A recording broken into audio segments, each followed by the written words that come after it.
আজকে বিকাশ ডিপিএস নিয়ে কথা বলবো। আর এটার জন্য বিকাশ অ্যাপে চলে যাবেন। আপনার বিকাশ অ্যাপে আমি কথা বলবো যে বিকাশ অ্যাপে ডিপিএস গুলো কিভাবে টাকা জমা হচ্ছে এটা আপনি দেখতে পাবেন। হ্যাঁ, এটার জন্য আপনি আপনার বিকাশ অ্যাপে চলে যাবেন। তো বিকাশ অ্যাপে যাওয়ার পরে আপনি এখানে দেখতে পাবেন আপনার সেভিংস। তো সেভিংসে যাবেন। সেভিংসে যাওয়ার পরে এই যে দেখুন এখানে দেখাচ্ছে সচল 7টা, আমার 7টা ডিপিএস খোলা আছে এই বিকাশে। তো আমি চাইলেই দেখতে পারবো এখানে। সেটার জন্য আপনি চলে যাবেন আপনার সেভিংস চেক এখানে।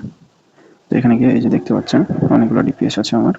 তো এটার জন্য আমি যদি একটা ব্যাংকে দেখি, সেটা হচ্ছে আইডিএলসি ফাইন্যান্সিয়াল পিএলসি। তো এখানে আমি মাসিক 2000 টাকাতে বিকাশ একটা ডিপিএস খুলে রাখছি। এটার জন্য এই যে এখানে দেখতে পাচ্ছেন যে আমার ব্যালেন্সটা দেখাচ্ছে 2 মাস হয়েছে, 2বার আমি দিয়েছি যে প্রিমিয়াম জমা সেটা 2বার দিয়েছি।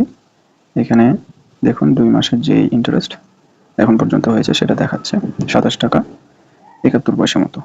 কত পার্সেন্ট সম্পন্ন হয়েছে সেটাও দেখতে পাবেন। আবার সেভিংস প্ল্যানের বিস্তারিতও দেখতে পাবেন, আপনার কতদিন পরে মানে কোন তারিখে টাকা জমা দিতে হবে বা টাকা রাখতে হবে বিকাশ অ্যাকাউন্টে, সেটাও আপনি এখান থেকে দেখতে পাবেন। সেটার জন্য চলে যাবেন সেভিংস যে বিস্তারিত প্ল্যানে। একটু সময় নিচ্ছে।